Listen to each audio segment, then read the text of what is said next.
Papiros no se aceptan acá. Rollos del mal muerto tampoco. Primera de Juan, capítulo 3. Primera de Juan, capítulo 3.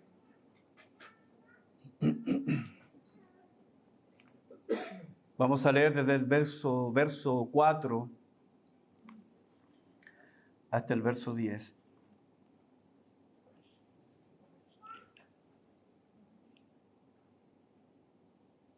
Pedro Villa, ¿tú sabes apagar estas luces? Por favor. No, parece que ahí. Sí. Gracias. Primera Juan, capítulo 3, verso 4. Juan dice: todo aquel que comete pecado infringe también la ley, pues el pecado es infracción de la ley. Y sabéis que Él apareció para quitar nuestros pecados y no hay pecado en Él. Todo aquel que permanece en Él no peca. Todo aquel que peca no le ha visto ni le ha conocido. Hijitos, nadie os engañe. El que hace justicia es justo como Él es justo. El que practica el pecado es del diablo, porque el diablo peca desde el principio. Para esto apareció el Hijo de Dios, para deshacer las obras del diablo. Todo aquel que es nacido de Dios no practica el pecado, porque la simiente de Dios permanece en él y no puede pecar, porque es nacido de Dios. En esto se manifiestan los hijos de Dios y los hijos del diablo. Todo aquel que no hace justicia y que no ama a su hermano no es de Dios. Oremos. Padre, gracias por esta mañana. Gracias por el privilegio de haber participado de tu mesa. Gracias, Señor, porque ahora estamos parados delante de tu palabra y reconocemos, Señor, nuestra completa y absoluta ignorancia.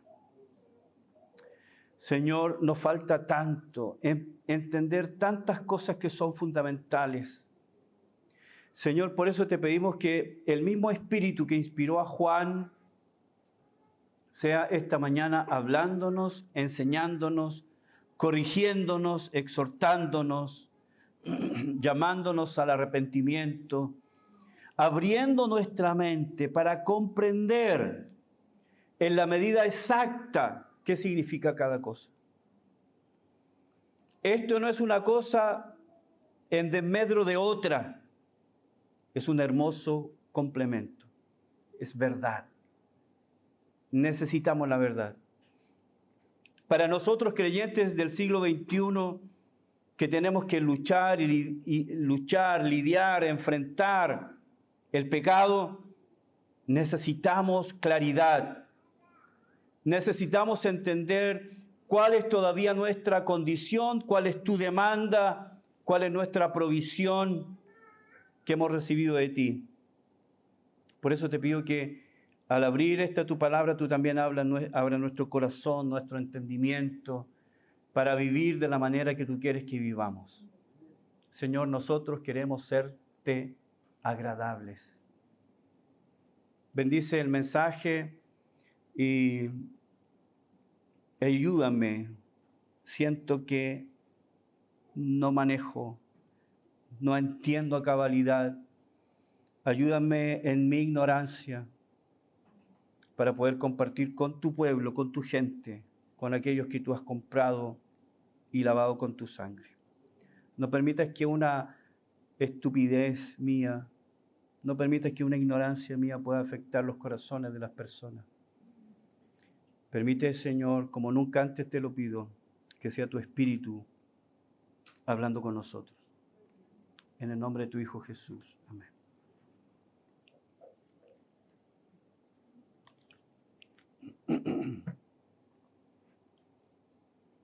El idioma, hermanos, es dinámico. El idioma va cambiando de tiempo en tiempo. Las palabras van cambiando de tiempo en tiempo. Las palabras evolucionan. Las palabras comienzan con algún tipo de significado y en el tiempo se van degradando o van creciendo y madurando. Se desarrollan, cambian de sentido, como la palabra déspota, por ejemplo. La palabra déspota no es una palabra mala, no es una palabra que en un principio tuvo ese sentido peyorativo que tiene hoy. Porque cuando hablamos de déspota tiene un sentido peyorativo, malo, negativo, pero no fue así al principio. La palabra déspota en su significado original hablaba de alguien que estaba administrando, un administrador, pero que estaba al dominio de todo estaba bajo su control. De ahí viene la palabra déspota, que tiene todo bajo control. Lo que ocurrió es que algunas personas que ocuparon el cargo de déspota pervirtieron el cargo y el sentido de la palabra se ensució y ha llegado a nosotros con ese sentido negativo, pero no fue así al principio. Entonces las palabras tienen ese desarrollo, tienen ese crecimiento, tienen esa evolución positiva o negativa. Y algunas de las palabras desaparecen en el tiempo. Y yo creo, hermanos, que ahí es algo que causa cierto grado de lástima, de pesar. Porque existía una palabra para decir algo. Existía una palabra para definir algo. Pero luego esa palabra entró en desuso y perdió esa capacidad de definir. Y eso, hermanos, a mí me siento, no lo soy, pero me siento alguien que ama las letras. El significado, me encanta buscar el significado. ¿Qué nombre tiene esa cosita que nosotros le llamamos cosita? Cuando tus hijos te dicen, mamá, pásame eso. ¿Qué es eso? Esa cosita, mamá. Eso. O cuando no sabíamos el nombre de una persona, de una niña, de un niño, y queríamos jugar, queríamos entrar al juego, y llegábamos y decíamos, ¿quién manda el juego? ¿Se acuerdan? ¿No se acuerdan? ¿Sí? ¿Quién manda el juego? Y a veces nadie sabía el nombre, decía, la esta. Entonces veníamos y decía, esta, déjame jugar. ¿Por qué le llama esta? Si tenía nombre. Violeta, Florencia. Déjame jugar, Florencia, Felipe, Guillermo. Qué triste cuando perdemos el significado de las palabras. Las palabras, como dije, entran en desuso y pierden el significado en la arena del tiempo. Y eso es lamentable porque esa palabra definía algo, clarificaba algo, Hijo de Dios. delimitaba algo. Y eso es las palabras. Palabras, hermanos. Nos comunicamos con palabras. Hablamos, transmitimos nuestras ideas y pensamientos por medio de palabras. Qué triste es que ocupamos tan pocas palabras, teniendo un acervo tan grande de palabras. El español es un gran lenguaje, un gran idioma, pero hay tantas palabras en desuso. Y esta mañana quiero mencionarles solamente algunas de las palabras que ya están en este proceso del desuso y que ya no las usamos porque no sabemos, no la entendemos, nunca nos hablaron y el lenguaje ha ido mermando su capacidad de comunicar. Por ejemplo, la palabra cuitas. ¿De qué me habla, pastor? ¿Qué son las cuitas? Es una hermosa palabra. Es una hermosa palabra para hablar de penas, angustias, de ese trabajo duro y doloroso, de esa sensación de aflicción, las cuitas. Cuéntame tus cuitas. ¿Quieres oír mis cuitas? La palabra cuitas habla de eso. Cuchipanda. ¿Qué es eso? ¿Dónde se come la cuchipanda? No, no es para comer, aunque tiene relación con la comida. La palabra cuchipanda, nunca la han usado seguro. Está en la RAE. La palabra cuchipanda se refiere a una reunión animada de personas en torno a la comida y a la bebida. Es una comida que toman juntas regocijadamente varias personas. Eso es una cuchipanda. Nuestros grupos caseros son el mejor ejemplo de la cuchipanda. ¿Sí? ¿Le parece? La cuchipanda. Otra palabra, archiperres. Está en desuso esa palabra, pero define algo, dice algo. Esta palabra se usa para hablar de los trastos viejos, ollas, sartenes, que ya no se usan y están ahí sin darle uso. También, aunque no en manera precisa, usamos a veces la palabra cachureo, pero no es precisamente. La mejor palabra para hablar de esas ollas, platos, sartenes en desuso es la palabra archiperres. Otra palabra, la palabra gasusa. ¿Qué es la palabra gasusa? ¿De qué habla? Bueno, es una palabra de uso aristocrático para referirse al hambre. ¿Cuántos tienen gasusa a esta hora? Gasusa, hambre, apetito. Otra palabra que puede causar confusión y que ya no usamos, tal vez precisamente por eso no la usamos, es la palabra excitación. La confundimos rápidamente con la palabra excitación. Alguien podría decir, tengo una excitación. ¿Qué le pasó, hermano? ¿Qué le pasa, hermana? La palabra excitación es la palabra que se usa para hablar de la duda. Duda. Tengo algún grado de excitación con esto. Es una palabra que ya no usamos o que ya no estamos usando. Otra palabra que está ya en este grupo de palabras que están perdiendo, ¿cierto?, su uso, es la palabra trasantier. Esta es una hermosa palabra. La palabra trasantier habla de aquello que ocurrió anteayer. Nosotros usamos la palabra anteayer, ¿no? Anteayer estuve en tu casa, pero nos suena mejor, trasantier estuve en tu casa. ¿Qué le pasa, pastor? Trasantier, antes de ayer. En los 3 últimos días estuve allí. Trasantier. Chipén. No se ofenda si yo le digo, ahí está. Chipén, Eliseo. Chipén. ¿Qué quiere decir chipén? La palabra chipén quiere decir excelente, valioso, muy bueno.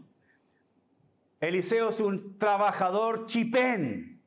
Ustedes saben que lo han felicitado y galardonado su trabajo. Chipén. Y no es una palabra mapuche, de origen mapuche.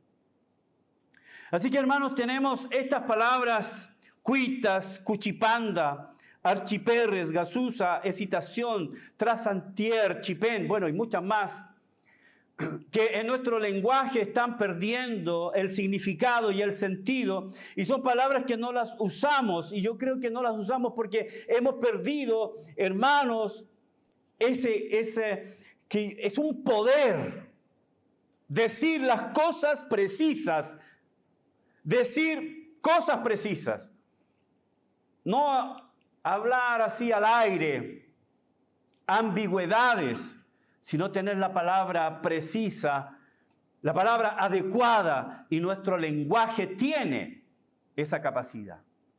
Y hoy quiero hablarles, hermanos, de otra palabra que ha perdido el significado. Ha perdido el significado porque no lo entendemos, hemos sido mal informados. Es una palabra que usamos en la iglesia, pero que ha perdido el sentido, el valor, porque no lo entendemos y realmente no lo entendemos. Y yo quiero, porque Juan lo va a tratar así, nos va a hablar de esta palabra, y es la palabra santidad. Santidad. La palabra santidad es un sustantivo relacionado con el adjetivo santo y con el verbo santificar. ¿Qué queremos decir?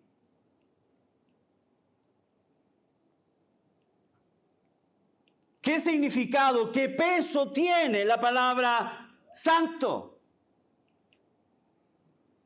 Cuando el Señor demanda de nosotros santidad, ¿qué quiere decir? Cuando la Biblia nos habla de santidad, santificar, de santo, ¿qué quiere decir? Y estoy seguro que todos nosotros tenemos, o si no, una definición bastante pobre, o una definición equivocada y distorsionada de lo que es santidad. Quiero adelantarme varios puntos y quiero decirles, hermanos, aunque parezca una contradicción, pero va a ser una aclaración de que santidad no significa nunca más pecar. ¿Ok? Santidad no quiere decir nunca más pecar. Hay algunos que usan el versículo de Hebreos capítulo 12 que dicen: sin santidad nadie verá a Dios. Y como el concepto de santidad es no pecar, entonces para poder ver a Dios yo debo dejar de pecar. Es un malentendido, es una distorsión. Nunca la palabra santidad quiere decir dejar de pecar. De otra manera, Juan se estaría contradiciendo, porque ya lo dijo en el capítulo 1, verso 8, que si decimos que no tenemos pecado, y en el verso 10, si decimos que no hemos pecado, mentimos. Así que ambas cosas, tenemos pecado y pecamos. Por lo tanto, santidad no es no pecar. Pero bueno, vamos a entrar en eso luego. Santidad, hermanos, es una palabra en desuso, es una palabra que no usamos tanto. La mayoría del mundo evangélico gira en torno a varios temas, muchos de ellos alejados de la palabra santidad. Las vitrinas de muchas librerías, gracias a Dios, no todas, pero muchas librerías, están saturados de libros de autoayuda. ¿Cómo hacer esto? ¿Cómo hacer esto otro? Ayúdate a ti mismo. Hay otros libros que hablan sobre descubre el campeón que hay en ti. Hay otros libros que hablan sobre cómo hacer crecer la iglesia con métodos extraídos de programas seculares. Autoayuda. Hermanos, santidad. Santidad es algo que Dios demanda de nosotros. Santidad es, hermanos, santidad, santificación, pureza, piedad. Es algo que Dios demanda de nosotros y es la evidencia clara de que yo he nacido de nuevo. El creyente verdadero que ha nacido de nuevo tiene sed por la santidad. El creyente que ha nacido de nuevo tiene hambre por pureza, hambre por piedad, hambre por agradar a Dios.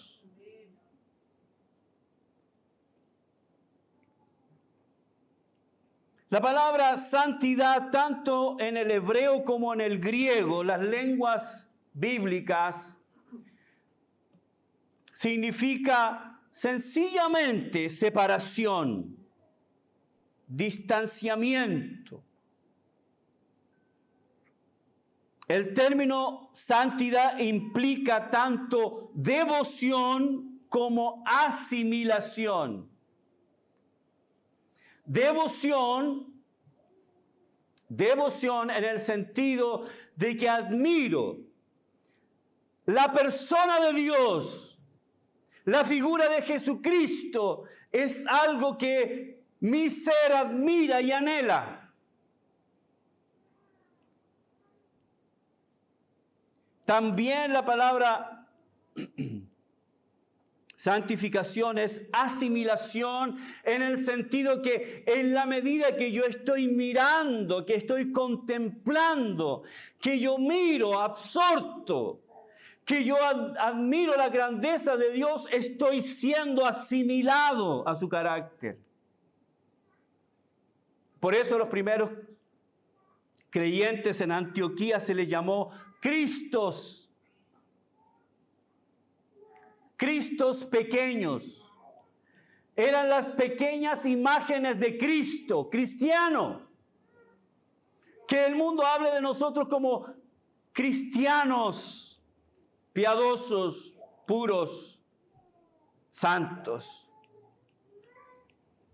La iglesia ha abandonado esto corriendo tras de programas, Iglesia Crecimiento, desarrollo personal, libros de autoayuda, programas de psicología para tratar de ayudar, ignorando y obviando la demanda que Dios hace de la santidad. Hermanos, debemos saber que ha habido un tiempo en la iglesia del Señor en que la santidad llegó a ser parte integral y fundamental de lo que era una iglesia.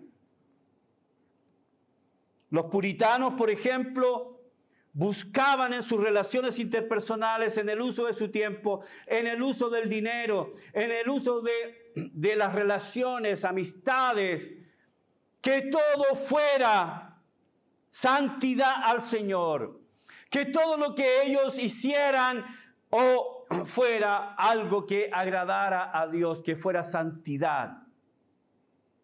Buscar agradar a Dios con mi vida. Buscar agradar a Dios con mi mirada, buscar agradar a Dios con mis palabras, buscar agradar a Dios con mi lengua. ¿Alguien dice amén con eso?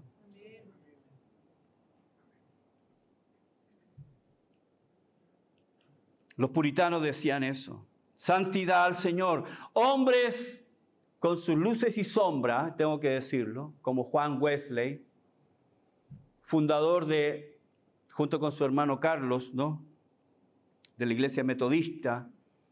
Ellos fundaron el Club Santo y cada día a las 4:30 de la mañana se juntaban para orar, interceder, y ahí estaban varias horas y eran tan disciplinados que la gente comenzó a llamarlos metódicos, los metódicos. Y de ahí nace la iglesia metodista. Juan Wesley era un impulsor que buscaba la santidad fervorosamente, pero junto con él fue Palmer, Andrew Murray, F.B. Meyer, Oswald Chambers o Amy Carmichael, entre varios hombres que promovieron la santidad, que impulsaron a la iglesia a la santidad.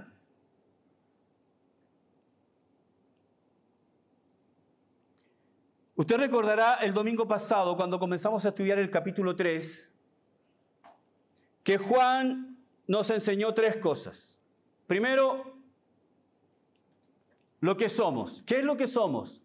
Mirad cuál amor nos ha dado el Padre para que seamos llamados hijos de Dios. Esto es lo que somos.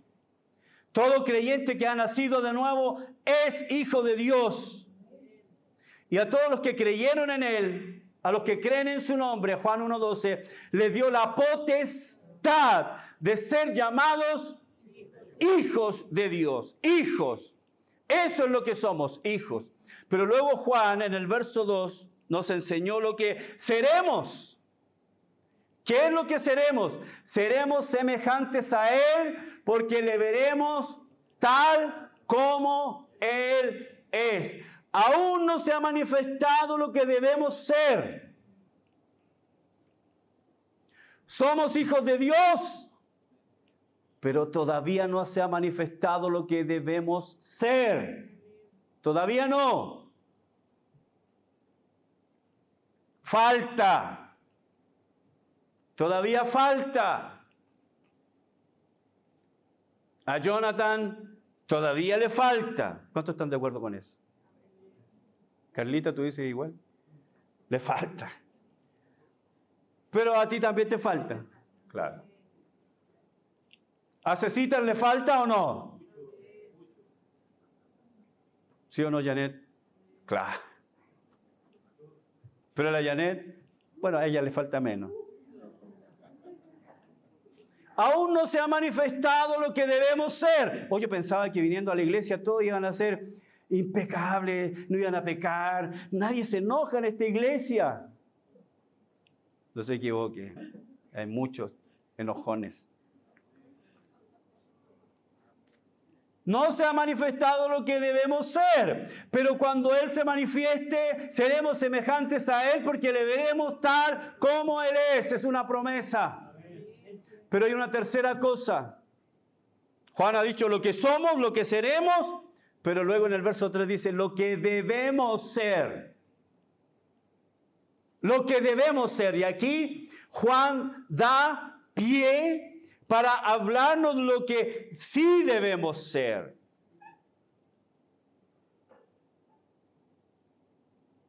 Si somos hijos de Dios, regenerados y hemos nacido de nuevo, entonces nuestro primer anhelo, nuestro primer deseo, el anhelo más ferviente es por santidad. El verdadero creyente, hermanos, es un buscador incesante de pureza, de piedad.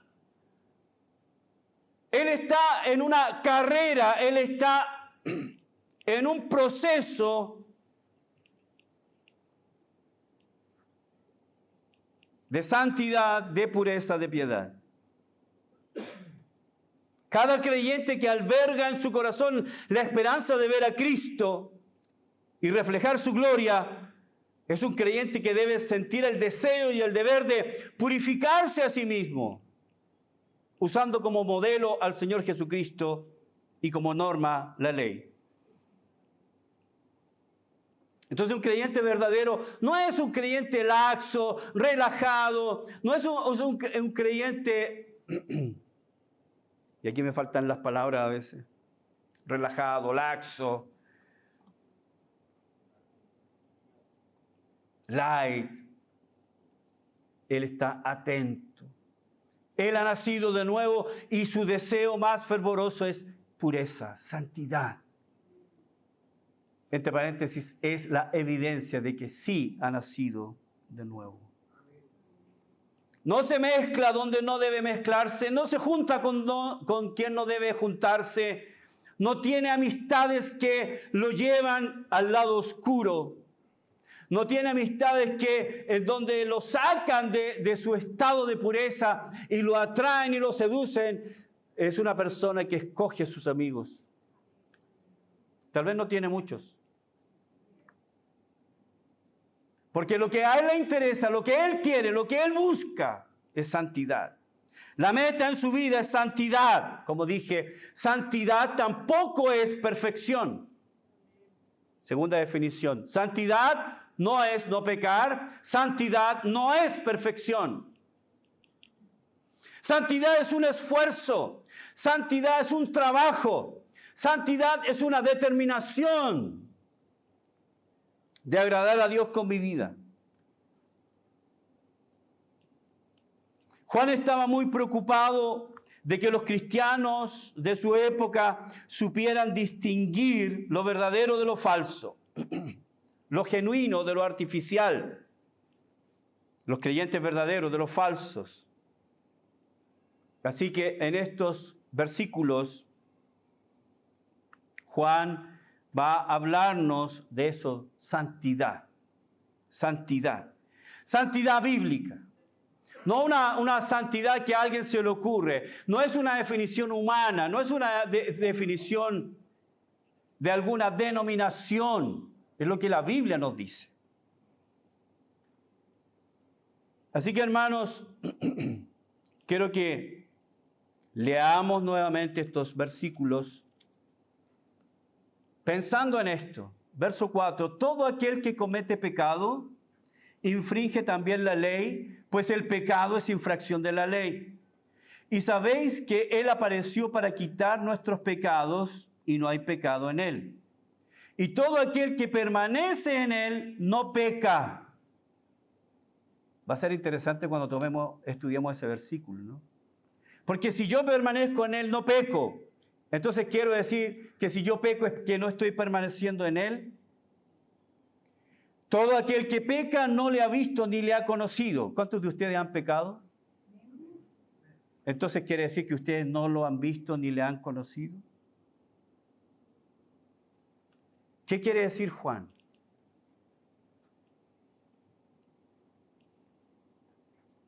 Hijitos, nadie os engañe, el que hace justicia es justo como Él es justo. El que practica el pecado es del diablo, porque el diablo peca desde el principio. Para esto apareció el Hijo de Dios, para deshacer las obras del diablo. Todo aquel que es nacido de Dios no practica el pecado, porque la simiente de Dios permanece en él y no puede pecar, porque es nacido de Dios. En esto se manifiestan los hijos de Dios y los hijos del diablo. Todo aquel que hace justicia y el que no ama a su hermano no es de Dios. 10 veces. 10 veces en estos cortos versículos está la palabra pecado. Pecado, pecado, pecado, pecado, pecado, pecado, pecado, pecado. 10 veces. ¿Ustedes creen que es importante? Ahora, en este proceso, porque tengo que decirlo, tercera definición, santificación no es no pecar. Santificación no es perfección. Número 3, santificación es un proceso. ¿Me escucharon? Proceso, proceso, proceso, proceso. ¿Ok? Entonces, santificación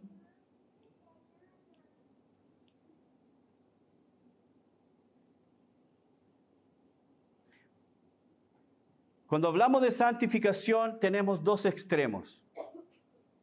Dos extremos. Opuestos entre sí. Diferentes entre sí. Dos puntos de vista que son antípodas el uno del otro. Son mutuamente excluyentes. Uno se llama antinomianismo y el otro se llama perfeccionismo. ¿Ok? Se me quedó el lápiz en la casa. Tenemos estos dos extremos, el antinomianismo y el perfeccionismo. Cuando hablamos de antinomianismo, que es lo que vamos a ver ahora, antinomianismo es una palabra compuesta de anti, que quiere decir en contra, ¿cierto? Opuesto o en reemplazo, y la palabra nomos, que quiere decir ley. Entonces, cuando hablamos de antinomianismo, estamos hablando de la actitud contra la ley. ¿Ok? Y esto es una postura dentro del proceso de santificación que estaban viviendo también los hermanos a los cuales Juan escribe esta carta.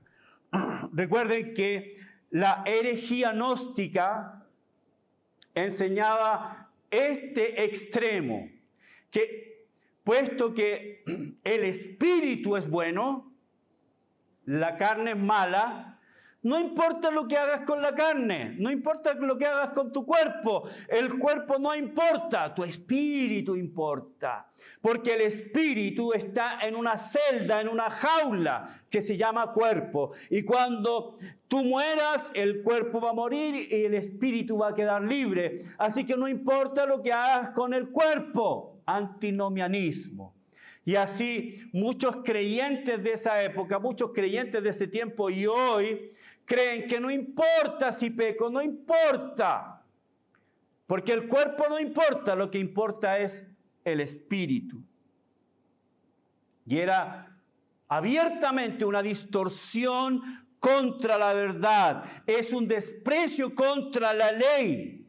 Recuerden que la ley es la manifestación del carácter de Dios.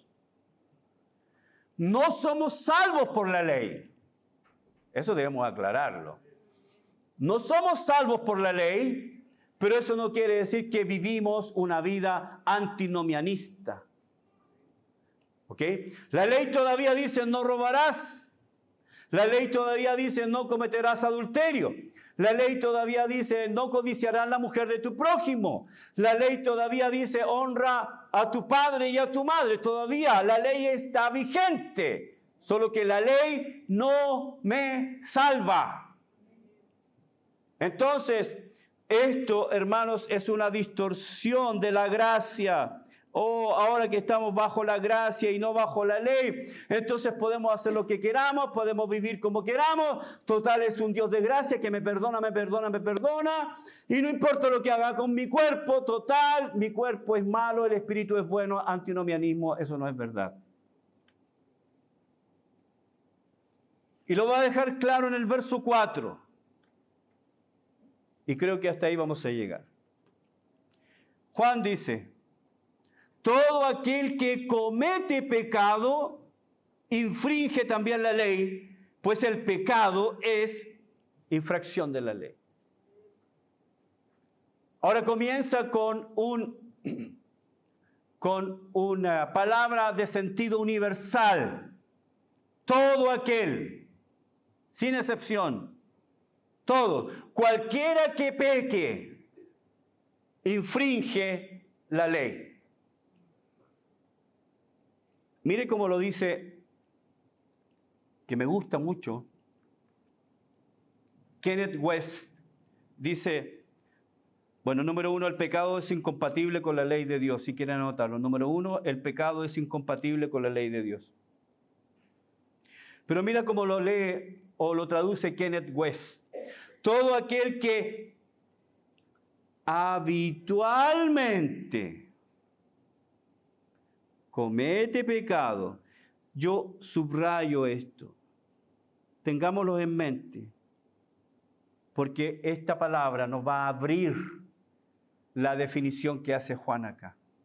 Todo aquel que habitualmente comete pecado, habitualmente también comete infracción de la ley. Y el pecado es infracción de la ley.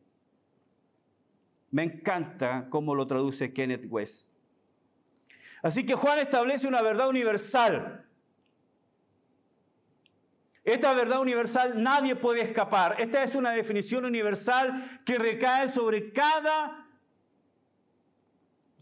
integrante de la raza humana. Todo aquel que habitualmente comete pecado, habitualmente también está infringiendo la ley. La verdad cae y recae sobre cada integrante de la raza humana. No importa si es hombre, mujer, niño, niña, abuelo, abuela, si es rico, si es pobre, si es un bárbaro, si es un educado, si es un erudito. Si peca, habitualmente comete pecado y habitualmente comete infracción de la ley. Entonces, hermanos, el pecado es incompatible con la ley de Dios. Juan tiene que definir esto porque en esta definición de santidad, recuérdelo, en esta definición de santidad tenemos dos extremos torcidos. Cuando estudiamos santificación o santidad tenemos estos extremos y corremos el riesgo de caernos a un lado en desmedro del otro o caernos a este otro lado, ¿cierto?, en desmedro del otro. Entonces tenemos por un lado el antinomianismo, que es lo que estamos definiendo ahora, y por otro lado el perfeccionismo, que trataremos después. Entonces Juan tiene que decir que santidad tiene que ver, ¿cierto?, con mi actitud frente al pecado. Tiene que ver con mi actitud frente al pecado. Y mi actitud frente al pecado en este proceso de santificación no puede ser superficial. No puedo yo llegar a pensar, y nadie puede llegar a pensar, de que si estamos en gracia y hemos nacido de nuevo y vivimos en la gracia, no importa lo que hagamos, no importa si pecamos o no. Eso es equivocado. No podemos usar la gracia para vivir en pecado. Usar la gracia para pecar se convierte en una desgracia y en un abuso de la gracia.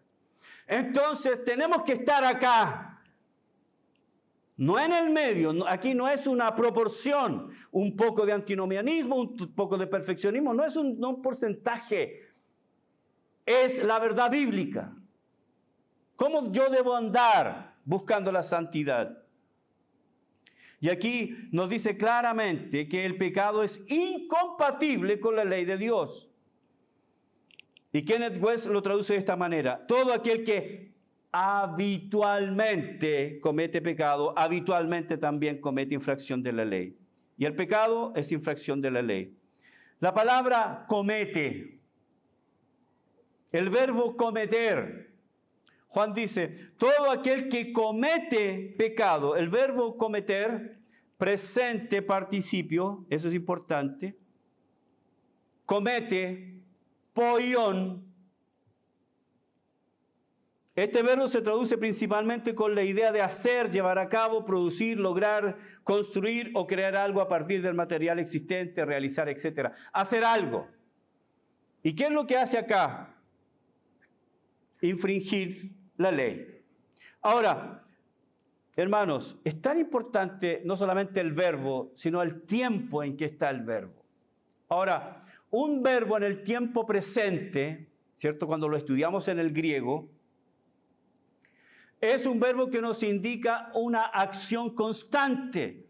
Nosotros en el español usamos el tiempo presente como yo predico, yo canto, yo bailo, yo juego. Así es el tiempo presente en el español. Pero el tiempo griego, el tiempo presente del griego es yo estoy bailando, yo estoy enseñando, yo estoy estudiando, como algo que es habitual. ¿Ok? Es algo que se hace constantemente, periódicamente, que llega a ser un hábito. Por eso Kenneth West lo traduce habitualmente. Entonces, hermanos, aquel que habitualmente peca, esa persona que no es que cayó en pecado, no es que fue tentado y luchó contra la tentación y fue vencido, sino aquel que tiene como hábito el pecado. ¿Me entienden la diferencia?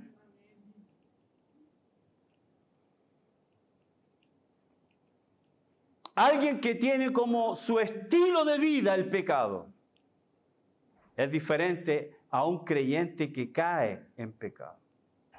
Ahora, nosotros sabemos la verdad. Nosotros sabemos, Juan lo ha dicho, que todavía tenemos una naturaleza caída. ¿Están de acuerdo con eso? Todavía. Y todavía tenemos inclinaciones naturales al pecado. Sabemos, ¿no? Y puesto que tenemos inclinaciones naturales al pecado, somos tentados a pecar. ¿Cierto? Sí. Y sabemos que vamos a caer. En esta área, en esta otra área. Pero la gran diferencia que está enseñándonos acá Juan es de aquellos creyentes o que se dicen creyentes que de manera habitual pecan. que es muy diferente a que un creyente peque. Porque un creyente puede ser tentado y es tentado. Un creyente todavía puede tener inclinaciones pecaminosas, lujuriosas, ¿cierto? Y estoy hablando y usando la palabra lujuria, no solamente en el contexto sexual, sino que lujuria es cualquier deseo. Cualquier deseo. Una lujuria no es necesariamente una cuestión sexual. La palabra lujuria se usa para hablar de deseos desordenados. ¿O no me dicen ustedes que este año nuevo no comieron más de lo que debían comer?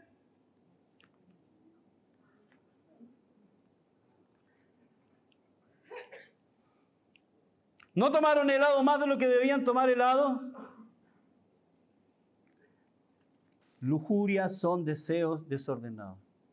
Entonces, hermanos, ¿qué es lo que está diciendo Juan acá? Que todo aquel que habitualmente, eso es lo que dice el tiempo presente, habitualmente peca, ese hermano está infringiendo la ley.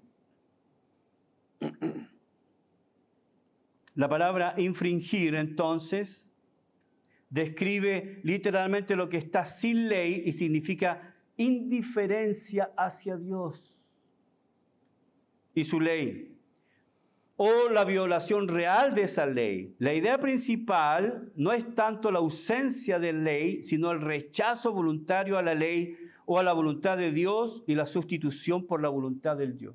¿Qué es lo que está diciendo? Aquel que habitualmente peca está demostrando, ¿cierto?, con esa infracción de que no le interesa la ley de Dios.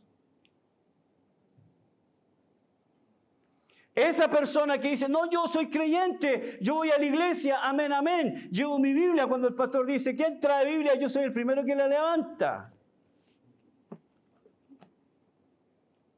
Pero si ese creyente habitualmente, como su hábito, como su estilo de vida, no es santidad, sino que es pecar y seguir pecando, está demostrando que él está infringiendo la ley. En otras palabras, a esa persona no le interesa la ley, no le interesa a Dios, no le interesan las normas morales de Dios. Las desprecia. ¿Por qué? Porque quiero vivir a mi manera. Sustituye la ley de Dios por la voluntad del yo. Y aquí tenemos una gran definición, hermanos. Hay una diferencia entre el creyente que cae en pecado y el creyente que vive en pecado. Alguien que habitualmente peca, finalmente está demostrando que está infringiendo la ley de Dios. No le interesa la ley de Dios. No le interesa. Para él no es importante la ley de Dios.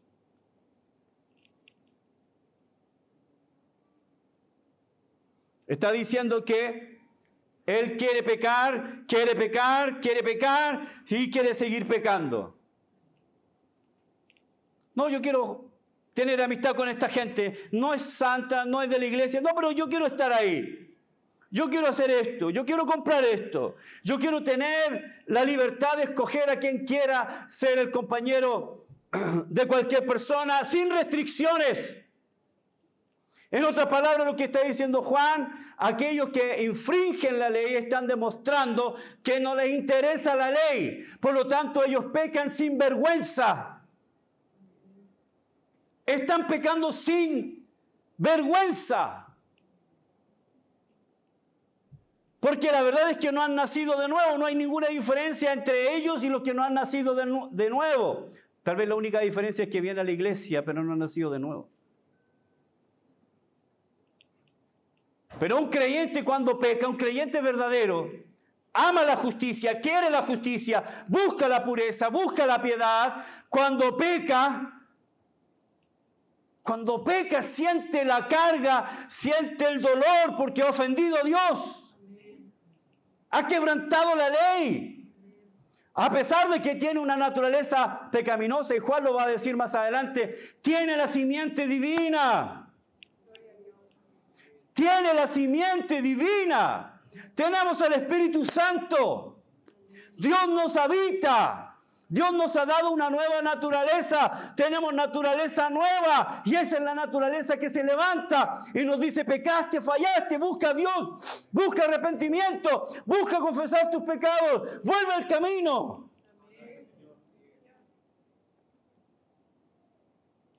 Para alguien que no ha nacido de nuevo, pecar es como nada.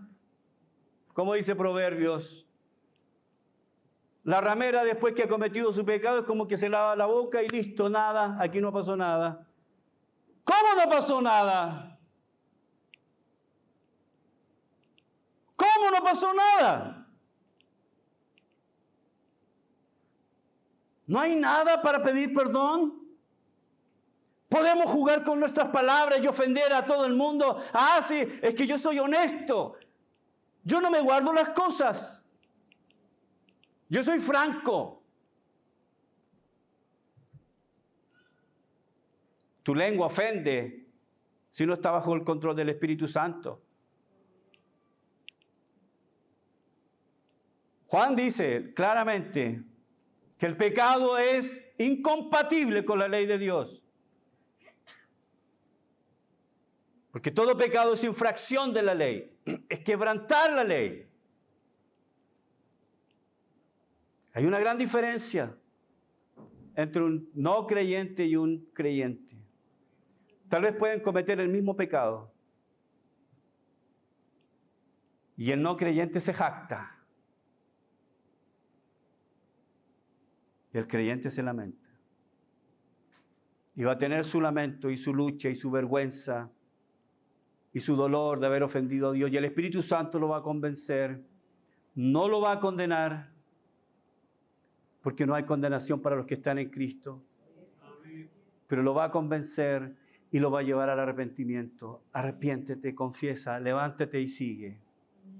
Esa es la gran diferencia entre un no creyente y un creyente. Necesitamos entender entonces, hermanos, santidad. Santidad. Estamos llamados a la santidad. Estamos llamados a mostrar el carácter de Cristo. Recuerde que santidad no es no pecar. Santidad no es perfección. Santidad es un proceso. Debemos entender que cada uno de nosotros está en un proceso. Y estás en un proceso precisamente porque has nacido de nuevo. Por eso, la mayor evidencia, escuche esto, y con esto sí termino ahora. La mayor evidencia de que tú has nacido de nuevo es que cuando tú pecas, el Espíritu Santo no te deja hasta llevarte a la confesión y al arrepentimiento. Esa es la muestra, esa es la evidencia. Porque el que no ha nacido de nuevo, ¿qué? ¿Pequé? No, no hay pecado. Todo el mundo lo hace. El verdadero creyente es convencido por el Espíritu Santo y es llevado a la confesión, al arrepentimiento y decirle: perdóname, Señor, perdóname, perdóname, lávame y límpiame. Quiero seguir, quiero seguir, quiero seguir. Señor, te damos gracias esta mañana.